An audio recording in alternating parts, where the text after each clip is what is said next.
Assalamualaikum Pak Dewan. Waalaikumsalam. Ya, Dinda. Dari mana ini?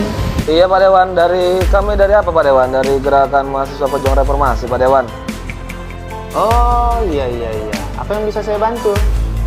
Kita mau mengetahui daripada Perda nomor 3 tahun 96 Pak Dewan, terkait penggunaan lahan untuk industri. Izin Pak Dewan, bisa jumpa kita diskusi Pak Dewan? Boleh. Saya posisi pun sudah di kantor. Kalau apa ya ke kantor saja, nanti kita diskusi di kantor. Siap Pak Dewan, siap Pak ya. Dewan. Siap Pak Dewan. Siap. Assalamualaikum. Ya. Waalaikumsalam warahmatullahi wabarakatuh.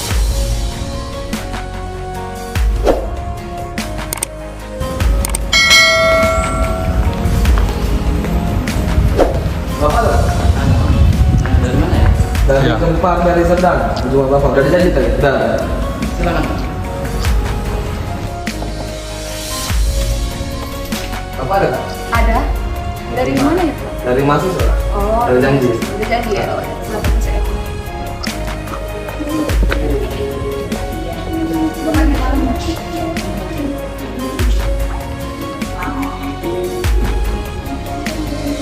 Bapak di dalam. Assalamualaikum. Izin Pak. Ya. Silakan. Iya. Halo. Mana sehat? Alhamdulillah sehat. Mantap ruangannya Pak. Beginilah. Ruangan wakil rakyat. Izin Pak, saya Fajar dari Ketua Gerakan Mahasiswa Pejuang Reformasi beserta Sekjen, terkait mau diskusi kita Pak tentang Perda nomor 3 tahun 96 Ya. terkait penggunaan lahan untuk industri Pak. Karena kita melihat di lapangan semakin banyaknya pengusaha-pengusaha mempergunakan lahan-lahan untuk industri. Jadi kita mau tahu Pak, peraturan daripada daerah Serdang, apakah Perda tahun 96 masih berlaku atau sudah ada Perda baru atau yang lain lagi gitu Pak? Iya. Yang pertama terima kasih Dinda atas informasinya yang disampaikan kepada kami. Berkaitan dengan apa yang disampaikan tadi tentang Perda peruntukan ya tahun 96, kebetulan sudah tidak dipakai kembali karena memang kita sudah ada Perda yang terbaru berdasarkan daripada peraturan pemerintah pusat, yaitu tentang tata ruang ataupun RT/RW yang alhamdulillah 2019 kemarin sudah disahkan oleh anggota DPRD Kabupaten Serdang dan sudah dievaluasi oleh kementerian sehingga sudah berlaku pada tahun 2020 kemarin. Oke, kan seperti itu. Nah, ketika Perda RT/RW ini sudah berlaku, maka sudah pastilah perda-perda yang berkaitan dengan itu sebelumnya sudah tidak relevan lagi. Oke, jadi kalau memang sudah tidak berlaku lagi itu dan adanya RTW tadi, berarti masyarakat melihatnya dari peraturan yang mana Pak? Artinya bagaimana kami bisa melihat daripada peraturan ada supaya bisa diterapkan di lingkungan masyarakat gitu? Ya, jadi begini, berkaitan dengan RT/RW itu 2019 kita sahkan dan akhirnya sudah turunnya evaluasi dari Kementerian tahun 2020, berarti layaklah untuk dipakai. Nah, pertanyaannya, bagaimana Pak dengan kondisi ataupun bangunan ataupun peruntukan yang dipergunakan sebelum terjadinya RT/RW? Contoh, di dalam RT tata ruang kita petakan dia mana wilayah industri, mana wilayah pertanian, mana wilayah perkebunan, mana wilayah perumahan. Nah, ternyata ketika peraturan itu disahkan, tapi sebelumnya sudah berdiri, itu tetap dia. yang menjadi peraturan itu adalah setelah peraturan ini kita buat, makanya yang menyusul itu yang ke depan. Berarti di tahun 2000 ke depan, 2020 ke depan, itulah yang menjadi acuan. Baik perusahaan-perusahaan yang admin tadi disampaikan harus mengikuti aturan itu. Ya. Gitu ya. Nah, contoh ketika juga nanti ada berkaitan ini dengan Permentan tahun 2000 tahun nomor 7 tahun 2012 bahwasanya tentang kesediaan lahan pangan kita. Jadi kalau nanti ada seseorang ingin membuat sebuah bangunan ataupun namanya ingin buat pabrik, nah di lahan pertanian tersebut itu tuh tidak boleh. Tapi boleh dilaksanakan apabila dia dapat mengganti lahan pertanian itu agar swasembada pangan kita terus dapat terlestarikan. Ya, berarti berdasarkan RT RW tadi Pak ya? Iya. Jadi kalau berarti kan tidak bisa lagi para pengusaha itu semena-mena membuat tempat industri. Tidak bisa. Jika andai terjadi hal seperti itu, gitu. Andai terjadi hal seperti itu, kemana kami bisa mengadu agar kesalahan-kesalahan seperti ini tidak terulang gitu kan? Nah, yang pertama dapat lebih dahulu disampaikan Makasih, Kak, ya.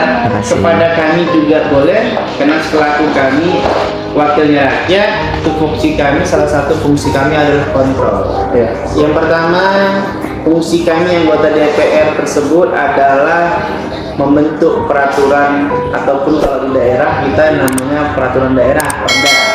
Nah, setelah perda ini kita bentuk, kita sahkan, harus kita kontrol ya. Betul. Nah, oleh sebab itu boleh juga diberikan kepada kami mana hal-hal yang dianggap di tengah-tengah masyarakat tadi yang memang ada hal yang perlu untuk dipertanyakan. Atau contoh tadi dirasakan oleh masyarakat, kayaknya ini lahannya lahan perumahan lah. Kok bisa dibangun industri di sini? Iya. Ini kayaknya perkebunan lah. Kok bisa? Silakan. Kami kepada anggota DPR juga boleh, kepada pemerintah juga boleh. Nah, selaku kami anggota DPR sebagai kontrol, kami akan mengontrol itu. Siap. Jadi mungkin gini Pak, mungkin diskusi ini supaya menjadi pelajaran juga kepada masyarakat dan pengetahuan secara umum. Ya, kita kan alangkah baiknya kan membuka ruang diskusi dan bisa kita sampaikan kepada masyarakat agar masyarakat juga bisa mengontrol daripada pengusaha gitu. Bahwasanya mana yang benar, mana yang bisa, mana yang tidak, mana yang benar, mana yang salah daripada para pengusaha itu sendiri. Jadi gitu aja dulu Pak Dewan. Minum dulu. Oh siap. Siap. Dulu, udah siapkan ini. Enak kan minum ruang tawar ini. Ya. Makasih Pak ya. Pak Haji Nusantara. Bismillah. Tinggal di mana Pak? Saya di Tanjung Ramah. Jadi memang kami juga mengharapkan ini informasi-informasi ini dari masyarakat, dari organisasi-organisasi, agar juga jangan nanti pemerintah sepertinya berpihak ataupun melakukan hal-hal yang sudah melanggar daripada aturan yang sudah kita buat bersama. Kan dulu. Nah, yang pastinya hari ini segala informasi yang datang kepada kami akan kami tampung dan kita akan tindak lanjuti. Siap. Kan seperti itu. Jadi Pak, secara umum ini kan banyak nih, ada 100 orang ya anggota legislatif Serdang. 50. 50. Ada 50 orang. Jadi bagaimana kami masyarakat Deli Serdang yang berjumlah lebih dari 2 juta Pak, Ya. 2 juta lebih manusianya, bagaimana kami bisa melihat kinerja daripada anggota-anggota DPR itu sendiri Pak? Nah, yang pertama sekarang kan informasi itu tidak tertutup ya. Informasi itu juga hari ini tidak sulit kita untuk ketahui karena memang penyebaran anggota dewan itu berada di sebaran Kabupaten Deli Serdang. Kami terdiri dari 6 dapil. Nah, setiap dapil itu ada anggota dewannya. Silahkan monggo. Baik dari lingkungan masyarakatnya dapat informasi, dari media sosialnya juga dapat informasi. Silahkan. Oleh sebab itu tugas juga masyarakat untuk dapat mengawasi. Iya. Tugas-tugas kami sebagai anggota legislatif. Siap. Ya, supaya sampai semua permasalahan terlibat. Iya. Karena kalau kita berharap berharap pada medsos juga, kita juga belum tahu nih DPR mana yang ada medsosnya gitu kan. Karena kita lihat kemarin ada saya buka handphone gitu kan. Iya. Ada muncul gambar bapak di situ. Nah, ini saya nggak tahu nih, apakah ini memang gawean bapak sendiri, ataukah memang gawean kawan-kawan anggota bapak atau yang lain-lain. Nah, memang kebetulan ketika Izin, Pak, ya. media sosial kita, saya yang pegang langsung. Agar saya dapat terus merespon apa sih sebetulnya yang menjadi opini masyarakat, pendapat masyarakat, ataupun pertanyaan-pertanyaan dan kritik dari masyarakat yang dapat nanti saya langsung jawab. Karena nanti kalau dipegang sama yang lain belum tentu juga kan seperti itu. Jadi memang saya langsung pegang. Kalau pengaduan online ada nggak Pak? Kalau kita pengaduan online-nya nggak ada, yang hanya ada itu di media-media sosial kita. Sosial langsung Pak ya? Berarti dari masing-masing DPR? Iya, gitu. Berarti kami masyarakat ya paling ya komunikasi via DM. Via DM. Apa ya? DM, medsos, Instagram. Terus atau kalau bisa ada kontaknya kan lebih baik kita komunikasi langsung kan begitu. Itu. Jadi ya gitulah Pak, nanti lah Pak kita kabar-kabar lagi. Iya Pak. Terkait dengan aspirasi-aspirasi yang ada. Ya. Karena fungsi kami selaku mahasiswa itu kan sebagai social control. Itu. Baik dari lingkungan masyarakat maupun kinerja legislatif dan eksekutifnya kan begitu Pak. Jadi ya janganlah Bapak tersinggung atau menutup pintu kehadiran kami supaya setiap adanya permasalahan dan aspirasi yang harus diselesaikan bisa kami langsung Pak dengan DPR terkait kan begitu Pak ya. Bapak dapil mana Pak? Dapil 2 Wilayah kecamatan Tanjung Rawa, Eksten Hilir, Eksten Hulu, Gunung Muria, Bangku Purba. Oh itu nanti Bapak ya. Dan sekali lagi saya juga mengucapkan terima kasih Siapa? kedatangan Adinda berdua. Ya ini juga menurut saya hal yang baik ya. Karena memang kalian adalah penyampai juga kepada masyarakat, apa yang kalian dengar, kalian lihat akan juga akan disampaikan kepada masyarakat. Ya. Nah tugas kita memang harus bekerja sama hari ini. Kami juga harus memberikan informasi seluas-luasnya kepada masyarakat agar masyarakat juga mengetahui dengan real apa informasi-informasi itu. Tidak harus kami tutup dan berkomunikasi dengan kami juga harus kami jalin komunikasi itu.